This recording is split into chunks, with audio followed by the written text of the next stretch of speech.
Welcome back friends my YouTube channel. और आज के इस वीडियो में बात करेंगे हम मोडाल्स के बारे में।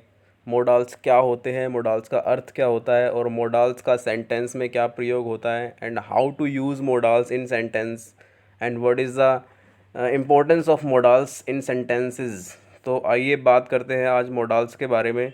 तो सबसे पहले जानते हैं मोडाल्स का रोल क्या है। तो इंग्लिश ग्रामर में मोडाल्स एक बहुत महत्वपूर्ण टॉपिक है, काफ़ी इम्पोर्टेंट है। यह एक सहायक क्रिया के रूप में काम करता है, यानी कि एक हेल्पिंग वर्ब की तरह हम इसको यूज़ करते हैं मोडाल्स को। मोडाल्स के बारे में जिन मोडाल्स जो यूज़ होता है वो मेन वर्ब के साथ यूज़ होता है, मुख्य क्रिया के साथ यूज़ किया जाता है मोडाल्स को। मोडाल्स के जरिए हम वाक्य में समर्थता, संभावना, निश्चितता या उपयोगिता को दर्शाने के लिए मोडाल्स का यूज़ करते हैं। मतलब मोडाल्स का यूज़ हम सेंटेंस के अंदर जो संभावनाएं दर्शाई जाती है या समर्थता या क्षमता या जो निश्चितता, सर्टेनिटी और या यूटिलिटी, उपयोगिता, इनको दर्शाने के लिए हम मोडाल्स का यूज़ करते हैं। तो आइए कुछ महत्वपूर्ण मोडाल्स के बारे में पढ़ते हैं, देखते हैं, जानते हैं किस तरीके से उनका क्या मीनिंग होता है और उनका सेंटेंसेस में क्या यूज़ होता है। तो आइए बात करते हैं। सबसे पहले बात करते हैं कैन की। तो कैन का हिंदी में जो अर्थ होता है उसे बोलते हैं सकता है, यानी कि कैन का मीन होता है सकता है। और कैन का ये यूज़ जो हम करते हैं वो अनुमति लेना यानी आज्ञा लेना या आज्ञा देना और अपनी क्षमता को दर्शाने के लिए, इन सब चीज़ों के लिए हम कैन का यूज़ करते हैं सेंटेंस में। रूल इनका सिंपल होता है, वही सब्जेक्ट के साथ हेल्पिंग वर्ब। हेल्पिंग वर्ब यहाँ पे हमारे कौन से होंगे? मोडाल्स होंगे। जैसे कि मैंने अभी पहले आपको बताया कि मोडाल्स हेल्पिंग वर्ब की तरह, सहायक क्रिया की तरह ही यूज़ होते हैं।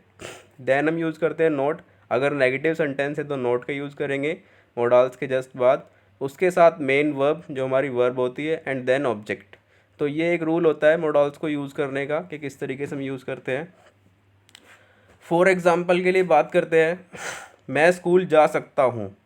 तो यह इस सेंटेंस के अंदर क्या हमारी क्षमता दर्शाई जा रही है।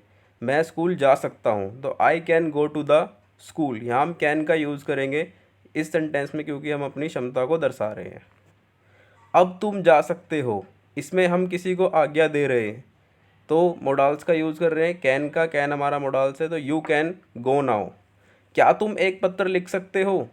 तो can you write a letter. क्या जैसे कि इंटेरोगेटिव हो गया, क्वेश्चंस पूछा जा रहा है तो कैन का हम यूज़ पहले करेंगे, उसके बाद सब्जेक्ट का यूज़ करेंगे, देन फिर वर्ब और फिर उसके बाद ऑब्जेक्ट। तो can you write a letter.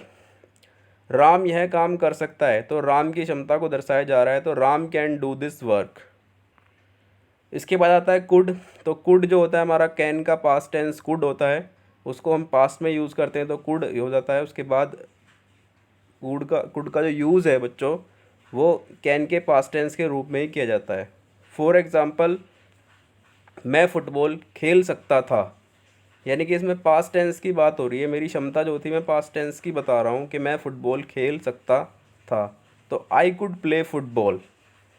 तो आई कुड प्ले फुटबॉल। क्या मोहन स्कूल जा सकता था? पास्ट टेंस की बात हो रही है तो कुड का यूज़ करेंगे। Could Mohan go to the school. इसके बाद बात करते हैं शुड की। तो शुड कब यूज़ होता है? शुड का हिंदी मीनिंग होता है चाहिए, और इसका यूज़ हम करते हैं सजेशन के लिए और एडवाइस के लिए। जब हम किसी को कोई सजेशन दे रहे होते हैं या एडवाइस दे रहे होते हैं तो हम शुड का यूज़ करते हैं सेंटेंस में। फॉर एग्ज़ाम्पल, हमें स्कूल जाना चाहिए, यानी कि दिस इज़ द एडवाइस या सजेशंस, तो हम यूज़ करेंगे we should go to the school. हमें झूठ नहीं बोलना चाहिए, we should not tell a lie. तो शुड का यूज़ करते हैं हम सजेशन के लिए और एडवाइस के लिए। फिर आता है ought टू। ought टू का मतलब भी यही होता है चाहिए, लेकिन इसका यूज़ अलग होता है। इसका यूज़ होता है ड्यूटी के लिए और मॉरल ड्यूटी के लिए। ड्यूटी हमारा कर्तव्य जो होता है, मॉरल ड्यूटी जो हमारी कर्तव्य होती है, नैतिक कर्तव्य जो हमारा होता है, उसके लिए हम यूज़ करते हैं always ought to. For example, सैनिक को देश की रक्षा करनी चाहिए तो soldiers ought to protect our country.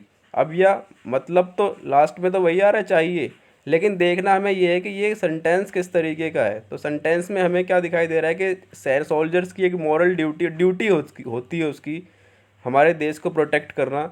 तो हम वहाँ यूज़ करेंगे ought टू। तो soldiers ought to protect our country. For example एक एग्ज़ाम्पल और ले लेते हैं, ऐसे प्रधानमंत्री को देश के लिए अच्छे काम करने चाहिए।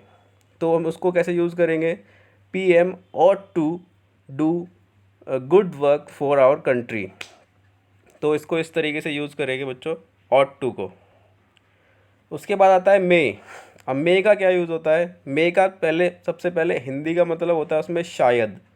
मे मतलब शायद, यह हमारी संभावना को व्यक्त करता है, पॉसिबिलिटी को व्यक्त करता है मे, संभावना को व्यक्त करता है। और आज्ञा लेना और आज्ञा देना, इसके लिए भी इसका प्रयोग किया जाता है। अब आप कहोगे कैन का भी आज्ञा लेना देने के लिए किया जाता है और मे का भी किया जाता है। जी हाँ, बिल्कुल मे का भी किया जाता है, लेकिन मे एक पोलाइटली वे में, मे का यूज़ हम जब करते हैं जब हम पोलाइटली होते हैं, जब हम किसी से आज्ञा ले रहे हैं या पोलाइट तरीके से हम उसको यूज़ कर रहे हैं सेंटेंस में, तो हम मे का यूज़ करते हैं। जैसे हम बात करते हैं, कभी हम क्लास के अंदर जा रहे होते हैं तो मे आई कम इन मैडम, तो उस टाइम क्या है, हम आज्ञा ले रहे हैं अपने टीचर से। तो क्या मैं अंदर आ सकता हूँ, मैं आज्ञा ले रहा हूँ पोलाइट तरीके से, तो मे आई कम इन। क्या मैं एक सवाल पूछ सकता हूँ, तो बात करेंगे मे आई आस्क अ क्वेश्चन। तो इसका यूज़ इस तरीके से किया जाता है मे का। बात करते हैं माइट की।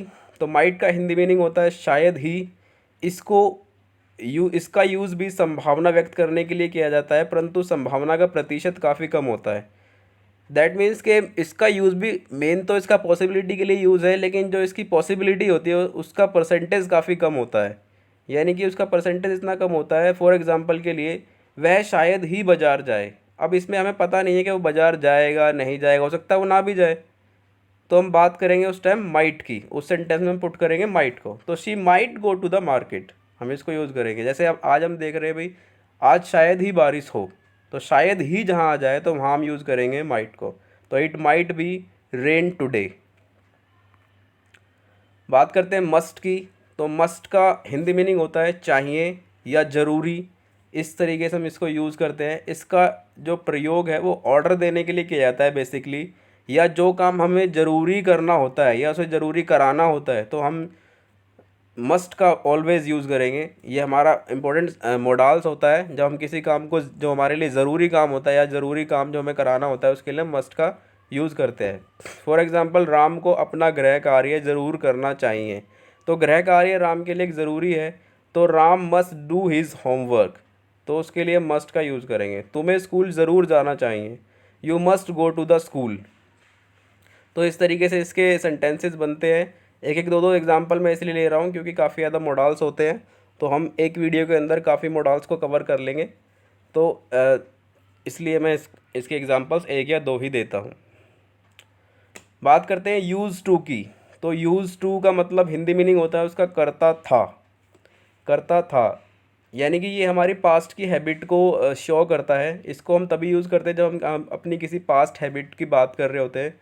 यानी कि मैं ये चीज़ करता था, मैं कंचे खेलता था, मैं वो वाला काम करता था, तो ये यूज़ टू है, मेरी पास्ट हैबिट्स को शो करता है। तो इसमें फॉर एग्ज़ाम्पल बताता हूँ मैं आपको, जैसे मैं अपने बचपन में गिर जाया करता था, तो उसमें हम यूज़ करेंगे I used to fall down in my childhood. मैं बचपन में फ़ुटबॉल खेलता था, तो I used to play football in my childhood.